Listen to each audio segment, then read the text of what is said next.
The morning sun cast long shadows across the marble steps of Clarence's house as James Mitchell adjusted his worn leather briefcase and checked his watch for the third time.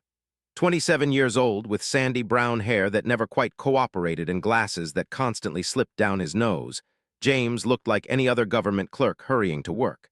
But today was different. Today, he carried documents that would change everything. James had spent the last 6 months working as a junior genealogist for the Royal Archives, a position he'd stumbled into after graduating with a history degree from a modest university. His job typically involved cataloging old family records, verifying lineage claims from distant relatives seeking royal connections, and maintaining the vast database of aristocratic family trees. It was quiet work, methodical work, the kind that suited his introverted nature perfectly. The assignment had started simply enough. The palace had received an inquiry from an American genealogy company about potential royal connections in their database. Standard procedure required verification of any claims involving the royal family, no matter how remote. James had been given a stack of DNA analysis reports, birth certificates, marriage records, and death certificates spanning nearly 2 centuries. What he discovered buried in those documents defied everything the world thought it knew about the House of Windsor. The first anomaly appeared in a routine cross-reference check. James was verifying the maternal lineage of Queen Camilla, born Camilla Rosemary Shand in 1947. According to official records, her mother was Rosalind Maud Shand, née Cubitt, daughter of Roland Cubitt, 3rd Baron Ashcombe. The lineage seemed straightforward, well-documented, and entirely unremarkable. But something nagged at James as he compared the DNA markers in the genealogy company's database.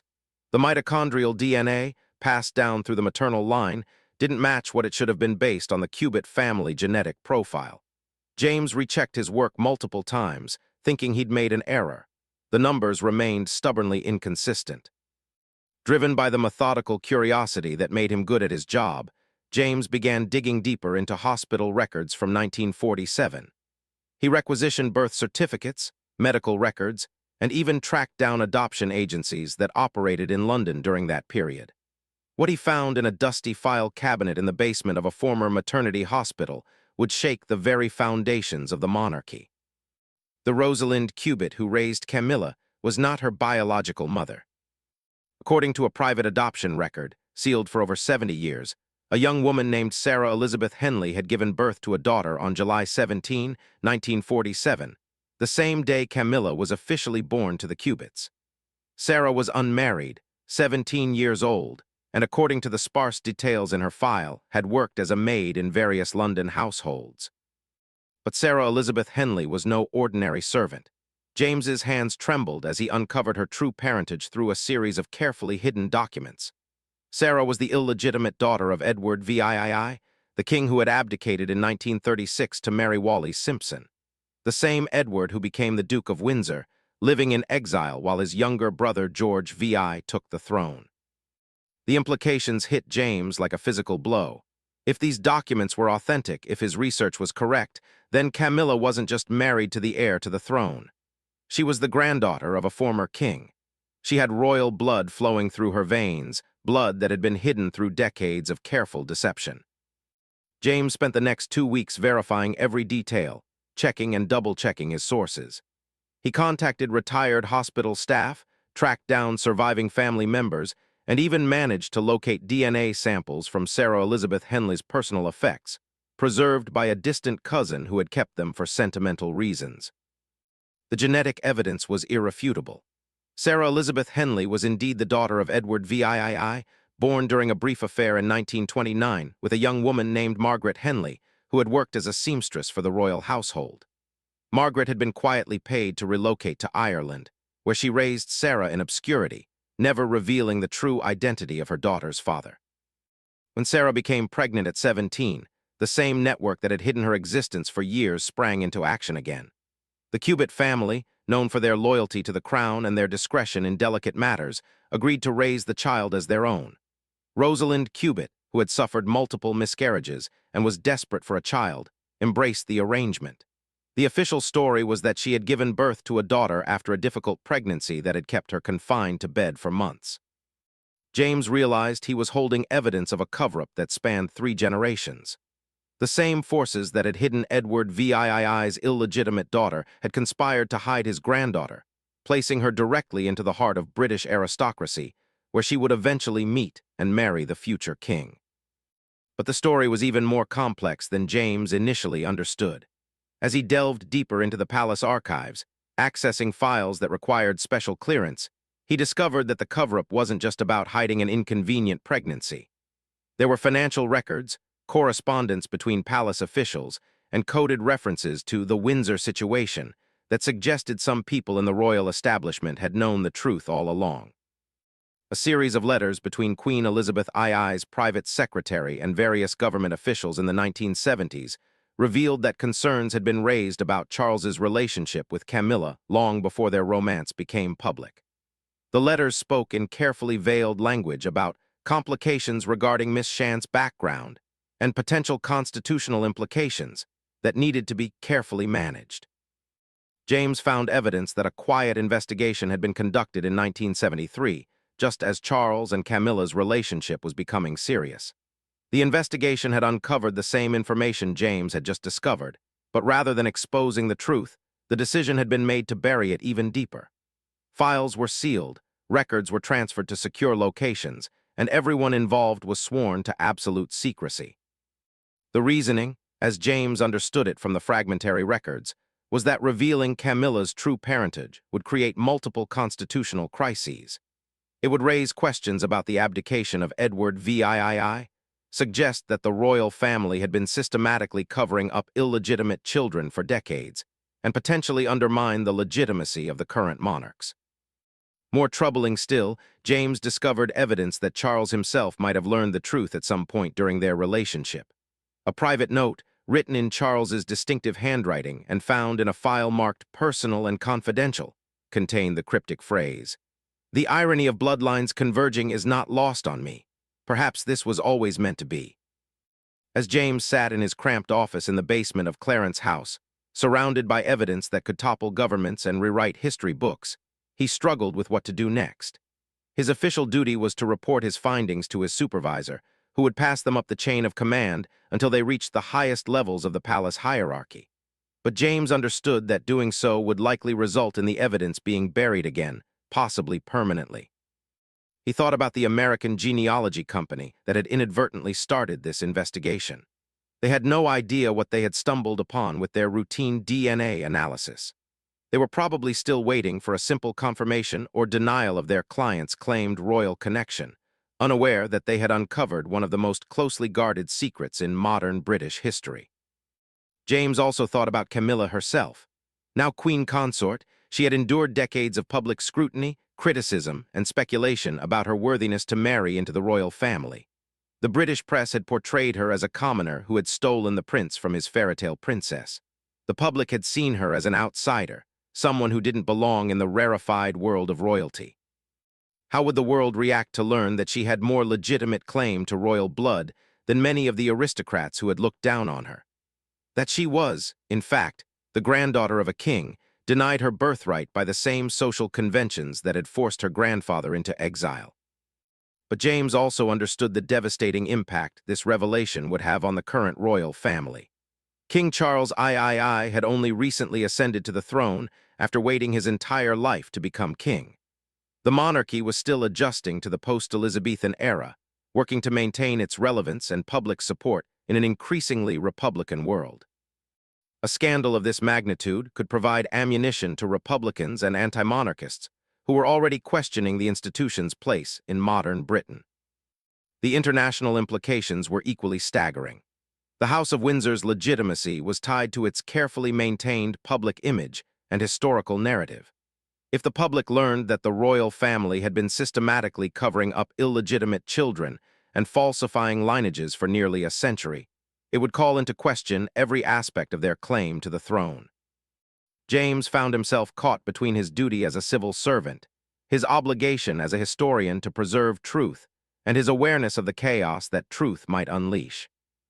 He thought about the countless people whose lives would be affected by his decision. The royal family, the government officials who had participated in the cover-up, the descendants of Edward VII who might emerge to claim recognition, and the millions of people around the world for whom the British monarchy represented stability and tradition. As evening approached and the building grew quiet around him, James carefully photographed the most crucial documents with his personal camera, creating a backup record that he stored in a secure location away from the palace. He wasn't sure what he planned to do with the evidence, but he knew that such momentous information couldn't be allowed to exist in only one place. The genealogy report that had started his investigation sat on his desk, looking innocuous despite the earthquake it had triggered. James realized that somewhere in America, completely unaware of the historical bombshell they had inadvertently uncovered, a client was still waiting to learn whether they had any connection to British royalty. They had no idea that their simple question had revealed that the current Queen of England was herself the hidden granddaughter of an exiled king, or that their DNA sample had exposed a conspiracy that had shaped the course of the British monarchy for 3 generations. James locked the documents in his secure filing cabinet and prepared to go home, knowing that tomorrow would bring one of the most difficult decisions of his life.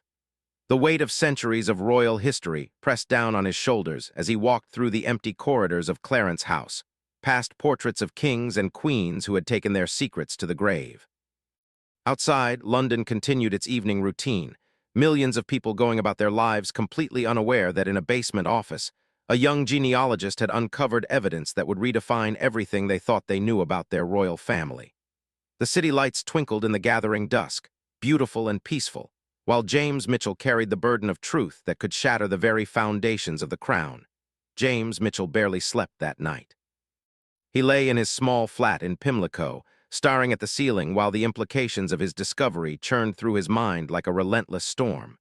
Every few hours, he would convince himself that he had made an error, that there was some simple explanation that would make all the evidence fall apart under scrutiny. But each time he mentally reviewed his research, the conclusions remained rock solid. By morning, James had made his decision. He couldn't simply file a report and watch the truth disappear into the palace's labyrinthine bureaucracy. Too many people had already participated in hiding this secret. Instead, he would conduct one final verification, reaching out to the one person who might have first-hand knowledge of the truth, Dr. Margaret Thornton, who had worked as a nurse at the hospital where Camilla was born and was now 86 years old, living in a retirement home in Brighton. James had found Dr. Thornton's name in the hospital records from 1947. She had been one of the attending nurses during the birth and had worked at the facility for over 30 years before retiring. More importantly, she had been present during many of the private adoptions that the hospital had facilitated for wealthy families seeking discretion. The train journey to Brighton gave James time to prepare his approach. He couldn't simply walk into a retirement home and start asking questions about royal conspiracies from 70 years ago. Instead, he had crafted a cover story about conducting research for a book about post-war medical practices and needed to speak with medical professionals who had worked during that era. Seaview Manor was a pleasant retirement community overlooking the English Channel. James found Dr. Thornton in the conservatory, a sharp-eyed woman with silver hair pulled back in a neat bun. Despite her age, her mind was clearly still razor-sharp, and she greeted James with the kind of professional courtesy that suggested she had dealt with researchers and journalists many times over the years. "You're not the first person to ask me about those days," Dr. Thornton said, after James had explained his supposed research project. "Though most people are interested in the medical advances, not the social arrangements we sometimes had to facilitate." James felt his pulse quicken. Social arrangements.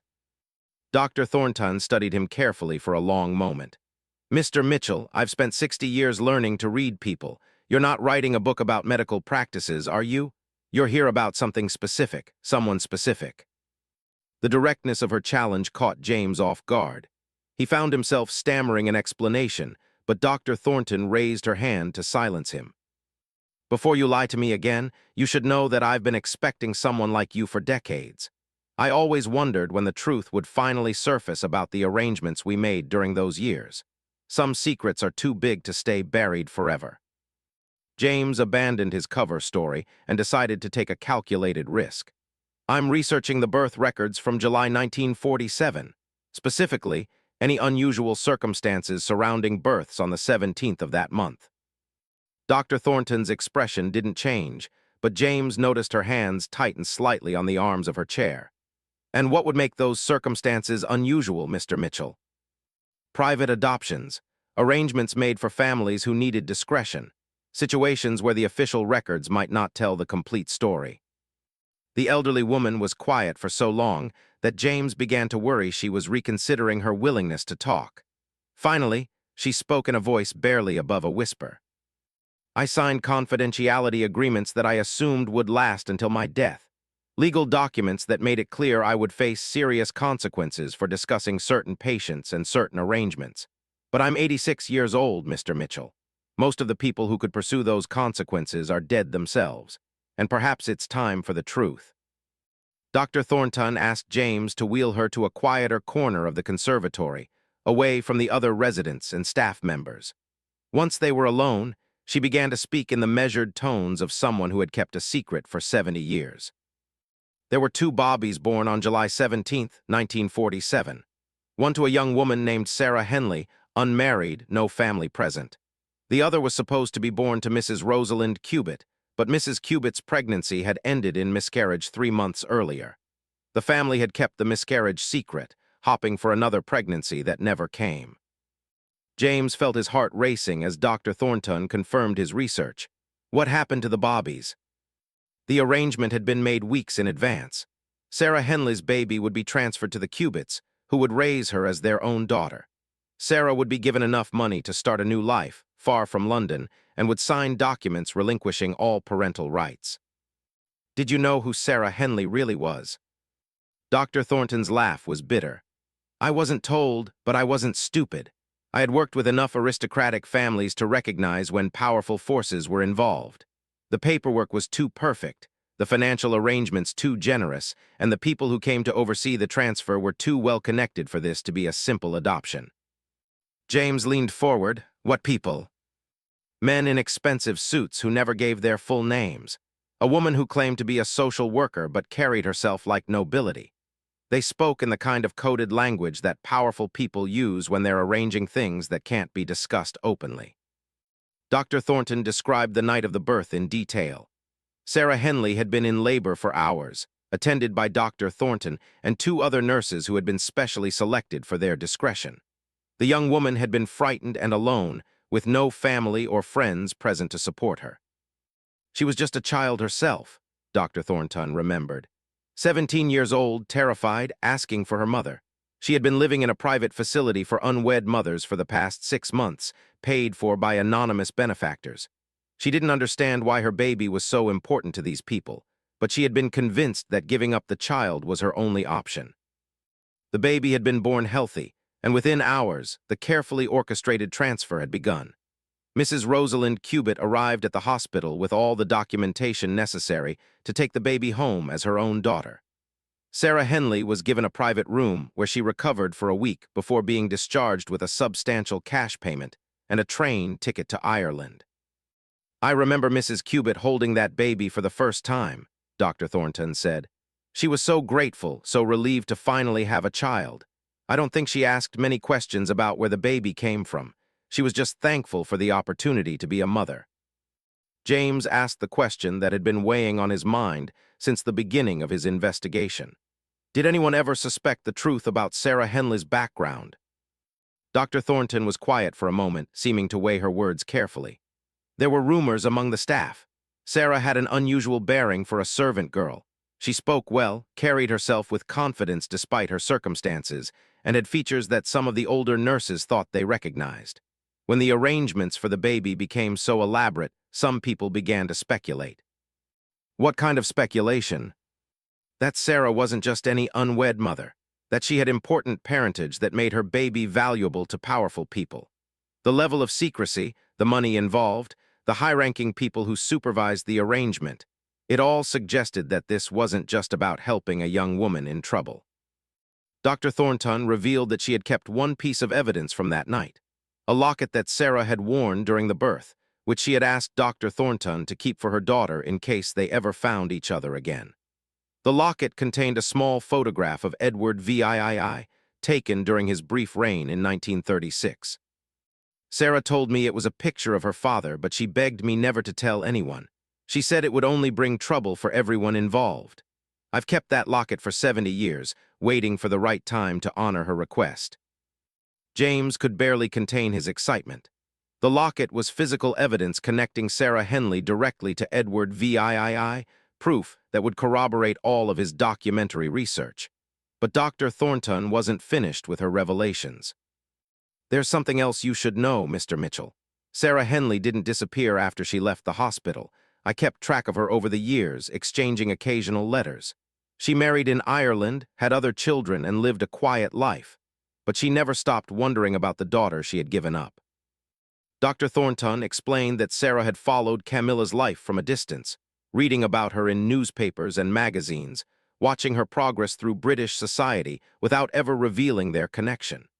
Sarah had recognized her daughter when Camilla began appearing in the press as Charles's companion in the 1970s, but had never attempted to make contact. "Sarah died 5 years ago," Dr. Thornton continued. "But before she died, she wrote a letter explaining everything, her parentage, the circumstances of Camilla's birth, and her hopes that someday the truth would come out. She asked me to find a way to get that letter to her daughter if the opportunity ever arose." James realized that he wasn't just uncovering a historical secret. He was potentially facilitating a reunion between a mother's final words and the daughter who had never known her true origins. The personal dimension of the discovery added another layer of complexity to his decision about what to do with the information. Dr. Thornton agreed to provide James with copies of Sarah's letters, the locket, and her own written testimony about the events of July 17, 1947. But she also warned him about the potential consequences of revealing the truth. "Powerful people went to great lengths to hide this secret, Mr. Mitchell. The kind of people who don't forgive those who expose their carefully constructed lies. If you decide to pursue this, you should be prepared for serious retaliation." As James prepared to leave Brighton with evidence that would transform British history, Dr. Thornton gave him one final piece of advice. "Whatever you decide to do with this information, remember that there are innocent people who will be hurt by the truth. Camilla has lived her entire life not knowing her real parentage. Learning that her entire identity was built on a lie will be devastating for her. Make sure that whatever you do serves justice, not just sensationalism." The train ride back to London was a blur of planning and anxiety. James now had multiple forms of evidence: documentary proof of the cover-up, DNA analysis confirming the genetic relationships, eyewitness testimony from someone who had been present at the key events, and physical artifacts connecting the major players in the conspiracy. But he also understood that he was now in possession of information that multiple governments, royal families, and powerful individuals had spent decades trying to keep secret. The magnitude of his discovery was matched only by the danger of possessing it. As the train approached London, James made a series of difficult decisions. He would not immediately report his findings to his superiors at the palace. Instead, he would secure all of his evidence in multiple locations, create detailed documentation of his research methods, and develop a plan for revealing the truth in a way that would minimize harm to innocent people while ensuring that the historical record was finally corrected. The lights of London appeared in the gathering dusk, and James Mitchell realized that his quiet life as an anonymous government genealogist was about to end forever. The following Monday morning brought an unexpected visitor to James Mitchell's basement office. Sir William Hartwell, Deputy Private Secretary to His Majesty the King, appeared at James's door with the kind of polished authority that comes from decades of palace service. Tall, silver-haired, and impeccably dressed, Sir William had the unsettling ability to make even the most confident person feel like they were being examined under a microscope. "Mr. Mitchell," Sir William said, settling into the chair across from James's desk without invitation, "I understand you've been conducting some interesting research lately." James felt his blood turn cold. He had been extraordinarily careful to keep his investigation confidential, accessing only the materials he had legitimate reason to examine, and making no unusual requests that might attract attention. Yet somehow, word had reached the highest levels of the palace hierarchy. "I'm not sure what you mean, Sir William. I've been working on routine genealogical verification, the same kind of work I always do." Sir William's smile was thin and entirely without warmth. "Mr. Mitchell, I've been managing delicate situations for the royal family for over 30 years. I can recognize when someone has stumbled onto information that could cause problems. The question is, what do you intend to do with that information? James realized that denying his discovery would be pointless. Sir William clearly knew enough about his research to have made this visit, which suggested that the palace had been monitoring his activities more closely than he had imagined. Instead, he decided to be partially honest while protecting the full scope of his evidence. I discovered some irregularities in certain genealogical records, James admitted carefully. Nothing conclusive, just inconsistencies that warrant further investigation. Inconsistencies involving Her Majesty, the Queen Consort's family history. The directness of the question confirmed James's worst fears. Not only did the palace know about his research, but they had identified exactly which records he had been examining. James wondered how long they had been watching him and what other surveillance measures might be in place. Sir William, my duty is to ensure the accuracy of our genealogical records. If there are discrepancies in any family's documentation, it's my responsibility to investigate them properly. Sir William leaned forward, his expression growing more serious. Mr. Mitchell, let me be completely frank with you. The royal family has faced many challenges over the years, and we have always found ways to manage them discreetly and professionally. We have extensive experience in handling situations where historical records might be misinterpreted by those without proper context. The implied threat was clear, but Sir William continued in the same conversational tone that made his words even more chilling. We would hate to see a promising young career derailed by involvement in conspiracy theories or unfounded speculation about the royal family. The kind of allegations that can destroy a person's professional reputation and make them unemployable in their chosen field. James felt trapped between his professional integrity and his personal survival. But Sir William's visit had also revealed something crucial. The palace's reaction confirmed that his research was not only accurate, but represented a genuine threat to people in the highest positions of power. What exactly are you suggesting, Sir William? I'm suggesting that you file your report noting that you found no substantial irregularities in the records you were asked to verify. The American Genealogy Company will receive a polite letter stating that their client's claimed royal connection could not be substantiated. Your work on this matter will be considered complete, and you can return to your normal duties without any complications. Sir William reached into his briefcase and withdrew a document that he placed on James's desk. This is the report we would like you to sign. It summarizes your findings and concludes that all genealogical records have been verified as accurate. James glanced at the document, which was written in official palace letterhead and contained a complete misrepresentation of his research. According to the prepared report, he had found no evidence of any irregularities and had confirmed the accuracy of all existing family records. And if I refuse to sign this? Sir William's expression didn't change, but his voice took on a harder edge. Mr. Mitchell, you should understand that your position here depends on your ability to work within the established systems and protocols. Employees who cannot adapt to our requirements generally find themselves seeking employment elsewhere, often with difficulty obtaining positive references. The threat was clear, but Sir William wasn't finished.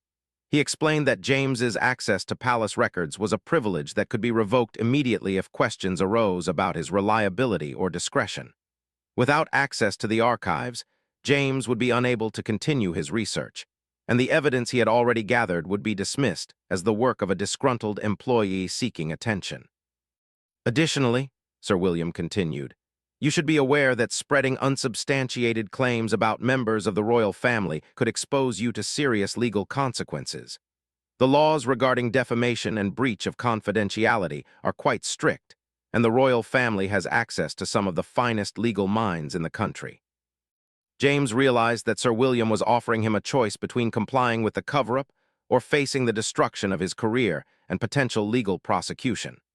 But the deputy private secretary had made a crucial mistake. His visit confirmed that the palace was desperate to prevent James's discoveries from becoming public, which suggested that the truth was even more damaging than James had initially understood. I need time to consider this, James said carefully. Of course, but I should mention that this matter has been given high priority by His Majesty's office. We would appreciate your decision by the end of the week. After Sir William left, James sat in his office trying to process the implications of the conversation. The palace's reaction had transformed his historical research into a high-stakes political situation. The fact that they were willing to threaten a low-level employee suggested that his discoveries posed a genuine threat to the stability of the monarchy. James spent the rest of the day reviewing his evidence and considering his options. He could sign the false report, keep his job, and allow the truth to remain buried for another generation. Or he could risk everything to ensure that the historical record was finally corrected. That evening, James made contact with Dr. Margaret Thornton to inform her about Sir William's visit. The elderly nurse listened to his account with growing alarm. "They found out faster than I expected," Dr. Thornton said, "which means they have people monitoring any research that gets close to the truth. You're in danger, Mr. Mitchell, real danger." Dr. Thornton revealed that she had been contacted twice over the years by government officials seeking information about her work at the hospital in 1947. Both times, she had been reminded of her confidentiality agreements and warned about the consequences of discussing certain patients or procedures. The first time was in 1973, when Prince Charles began his relationship with Camilla. Someone was conducting background checks and wanted to ensure that anyone with knowledge of certain events would remain silent. The second time was in 2005, when Charles and Camilla announced their engagement. I was visited by a man who never gave his name, but made it very clear that my continued health and happiness depended on my continued discretion. James realized that the cover-up was more extensive and systematic than he had imagined. The royal establishment had been actively monitoring and suppressing information about Camilla's true parentage for decades, suggesting that multiple people within the government and palace hierarchy knew the truth. Dr. Thornton urged James to be extremely careful about his next steps. "If you decide to expose this secret, you need to do it in a way that protects you from retaliation. These people have resources and influence that you can't imagine. They've already demonstrated their willingness to threaten and intimidate anyone who poses a threat to their version of events." James spent the next 2 days developing a comprehensive plan for protecting himself while ensuring that the truth could not be suppressed permanently. He created multiple copies of all his evidence, storing them in secure locations with trusted friends who had instructions to release the information if anything happened to him. He also reached out to investigative journalists who specialized in royal reporting, providing them with enough information to begin their own research without revealing his identity or the full scope of his evidence. James understood that once multiple journalists were investigating the same story, it would become much more difficult for the palace to suppress the truth through threats and intimidation. Most importantly, James documented his research methodology in exhaustive detail, creating a paper trail that would allow other genealogists to verify his findings independently. He wanted to ensure that even if he were discredited or silenced, future researchers would be able to follow the same path and reach the same conclusions.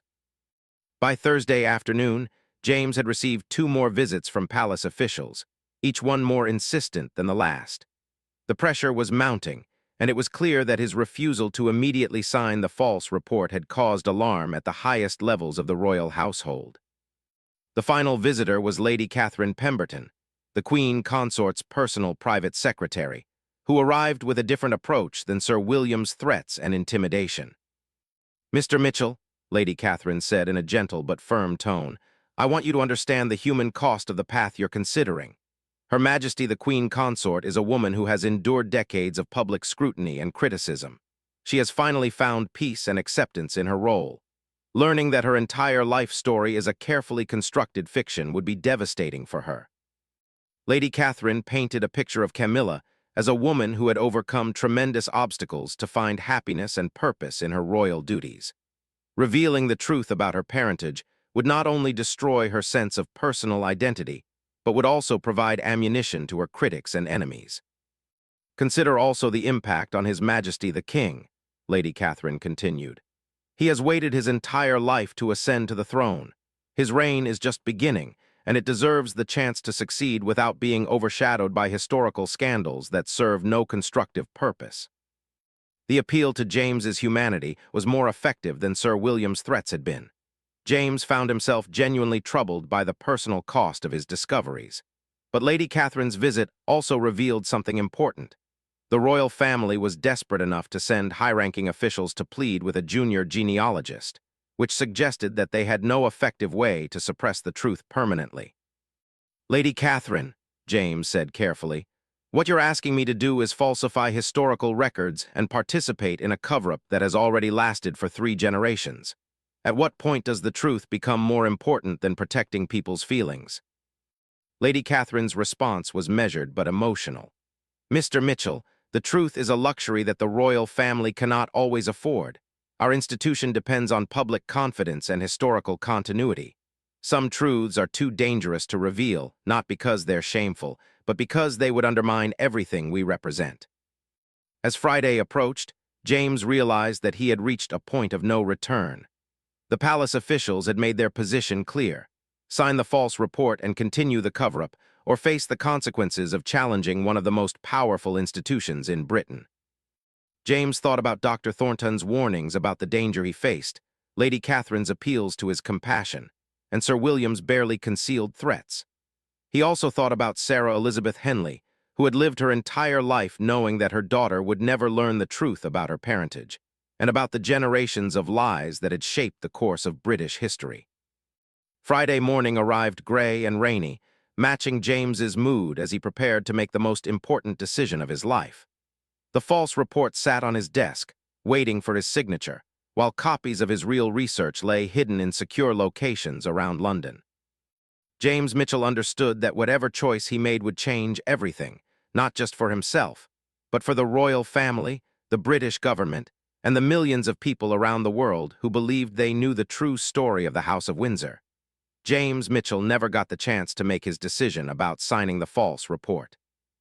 Friday morning at precisely 9 o'clock, his security clearance was revoked, his access to palace records was terminated, and he was escorted from Clarence House by 2 uniformed guards who treated him like a criminal rather than an employee who had simply uncovered inconvenient truths.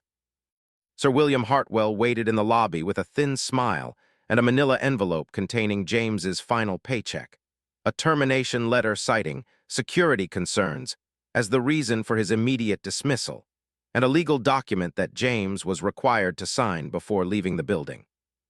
"Mr. Mitchell," Sir William said with false courtesy, "I trust you understand that your employment here required the highest levels of discretion and reliability. Unfortunately, recent events have raised questions about your ability to meet those standards." James scanned the legal document, which was a comprehensive non-disclosure agreement that would prevent him from discussing any aspect of his work at the palace for the rest of his life. The penalties for violation included substantial financial damages and potential criminal prosecution under the Official Secrets Act. "You're trying to silence me," James said, refusing to take the pen Sir William offered. "We're protecting the integrity of our institution and the privacy of the royal family. Sign the document, Mr. Mitchell, or we'll be forced to pursue other legal remedies to ensure your continued discretion." James realized that refusing to sign would likely result in immediate legal action that would prevent him from pursuing his research, while draining his financial resources in court battles he couldn't afford to fight. He signed the document, but made a mental note that legal agreements signed under duress might not hold up under scrutiny if he could prove he had been coerced. As he was escorted from the building, James noticed that his personal belongings had already been searched, and several items were missing, including his research notes, photocopies of documents, and his personal camera that contained images of crucial evidence. The palace had moved swiftly and efficiently to contain the damage from his discoveries. But they had underestimated James Mitchell. Over the past week, he had anticipated exactly this kind of retaliation and had taken comprehensive precautions to protect his research. The evidence they had confiscated represented only a small portion of the documentation he had gathered, and copies of everything were safely stored in multiple locations outside their reach. James spent his first day of unemployment reviewing his options and contacting the network of journalists and researchers he had carefully assembled during his final week at the palace. His dismissal had actually freed him from the legal constraints of his employment, giving him more latitude to pursue the truth without worrying about violating his duties as a civil servant. The first journalist to respond to his overtures was Sarah Chen. an investigative reporter for The Guardian who specialized in exposing government cover-ups and institutional corruption. Sarah had won multiple awards for her work uncovering scandals involving parliament members and had a reputation for protecting her sources while pursuing stories that other journalists were afraid to touch. James met Sarah at a quiet cafe in Camden, choosing a location where they were unlikely to encounter anyone connected to the palace or government. He had prepared carefully for this meeting, bringing only photocopies of the most crucial evidence while keeping the originals secure. Sarah listened to James's account with growing fascination and alarm. As an experienced investigative journalist, she understood immediately that she was being offered access to one of the biggest royal scandals in modern British history. But she also recognized the extraordinary risks involved in pursuing such a story. "James," Sarah said after reviewing the documents he had brought, "this is incredible, but you understand that taking on the royal family means going up against some of the most powerful people in the country. They have resources to destroy careers, influence media coverage, and make sources disappear into legal quicksand." James explained his research methodology and showed Sarah how she could verify his findings independently using publicly available records and DNA analysis. He also provided her with contact information for Dr. Margaret Thornton and explained how the elderly nurse could corroborate his discoveries with first-hand testimony about the events of 1947. "The beauty of this story," James explained, "is that the evidence is so comprehensive and comes from so many different sources that it would be almost impossible to discredit completely. Even if they manage to silence me, the documents speak for themselves." Sarah agreed to begin her own investigation, but warned James that the palace would likely escalate their efforts to suppress the story once they realized that he had shared information with journalists. She advised him to be extremely careful about his personal safety and to document any attempts at intimidation or harassment. Over the next 2 weeks, Sarah conducted independent research that confirmed every aspect of James's findings. She located additional sources, including retired hospital staff who remembered the unusual circumstances surrounding births at the facility in 1947, genealogists who had noticed discrepancies in royal family records, and government archivists who had questions about certain sealed files from the post-war period. Meanwhile, James discovered that his dismissal from the palace had triggered a broader investigation into his background, finances, and personal relationships. He noticed suspicious cars parked near his apartment, received strange phone calls at odd hours, and found evidence that his mail was being intercepted and examined before delivery. The pressure campaign intensified when James received a visit from Detective Inspector Robert Hayes of the Metropolitan Police, who claimed to be investigating potential security breaches related to classified government documents. D.I. Hayes implied that James might be charged with theft of government property, violation of the Official Secrets Act, and conspiracy to damage national security. "Mr. Mitchell," D.I. Hayes said during their interview, "we have evidence that you removed classified documents from your workplace and shared them with unauthorized individuals. These are serious criminal offenses that could result in substantial prison sentences." James realized that the police investigation was being used as another tool to pressure him into abandoning his research. The threat of criminal prosecution was designed to make him too frightened to continue pursuing the story or cooperating with journalists who might expose the truth. But the police investigation also had an unintended consequence. It confirmed to Sarah Chen and her editors at The Guardian that James had uncovered something genuinely explosive. Major newspapers don't usually face police pressure unless they're working on stories that pose real threats to powerful people. Sarah's investigation expanded to include the broader question of how the royal family and government agencies work together to suppress inconvenient information. She discovered that James's case was part of a pattern of intimidation and harassment directed against researchers, journalists, and historians who had gotten too close to sensitive royal family secrets. 3 weeks after James's dismissal, Sarah published the first article in what would become a series exposing the systematic cover-up of Camilla's true parentage. The story was carefully written to avoid legal liability while presenting the evidence in a way that made the royal family's deception impossible to deny. The article's publication triggered an immediate crisis at the highest levels of government and the royal household. Emergency meetings were held at Buckingham Palace, Downing Street, and the Cabinet Office as officials struggled to develop a response strategy for managing the unprecedented scandal. Within hours of the article's publication, James received a phone call from Sir William Hartwell, who sounded significantly less composed than he had during their previous encounters. "Mr. Mitchell, you have made a grave mistake. The consequences of your actions will extend far beyond your own personal situation. You have potentially destabilized the constitutional monarchy and damaged Britain's international reputation. I hope you're prepared to live with the responsibility for what you've unleashed." But Sir William's call was quickly followed by dozens of others from journalists around the world who wanted to interview James about his discoveries. International media outlets recognized the global significance of the story and were eager to pursue their own investigations into the royal family's hidden history. James found himself at the center of a media storm that grew more intense each day. Television crews camped outside his apartment building, reporters tracked down his friends and family members for comments, and social media exploded with speculation about the implications of the revelations. The royal family's initial response was a carefully worded statement denying the allegations and characterizing them as malicious fabrications designed to damage the reputation of Her Majesty, the Queen Consort.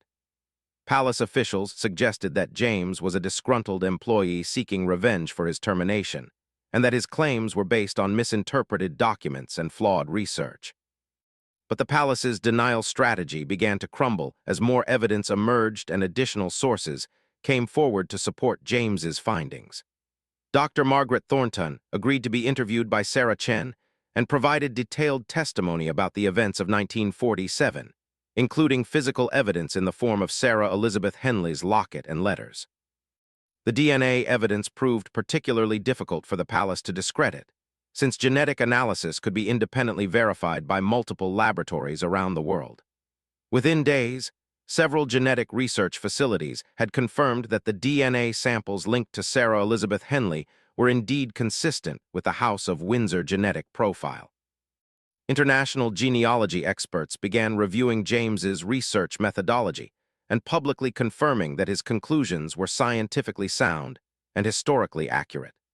The mounting evidence made it increasingly difficult for the royal family to maintain their denials without appearing to be obviously lying to the public.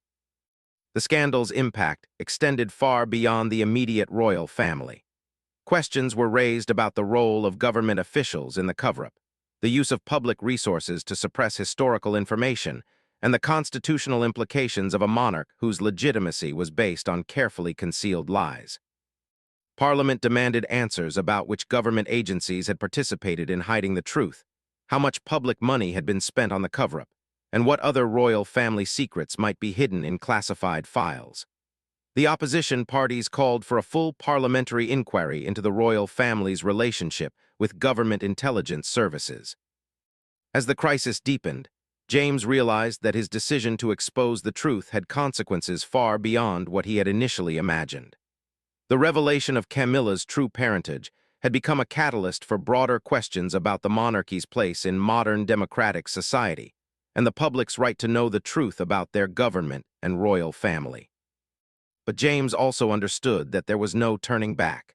The truth was finally emerging after 70 years of careful concealment, and no amount of political pressure or legal intimidation could force it back into hiding. The secrets of the House of Windsor were about to be exposed to the harsh light of public scrutiny, and the monarchy would never be the same again. The most dramatic revelation was yet to come. James had discovered evidence that suggested King Charles had known about Camilla's true parentage long before their marriage, raising questions about whether the entire royal family had been complicit in perpetuating the cover-up even after ascending to the throne.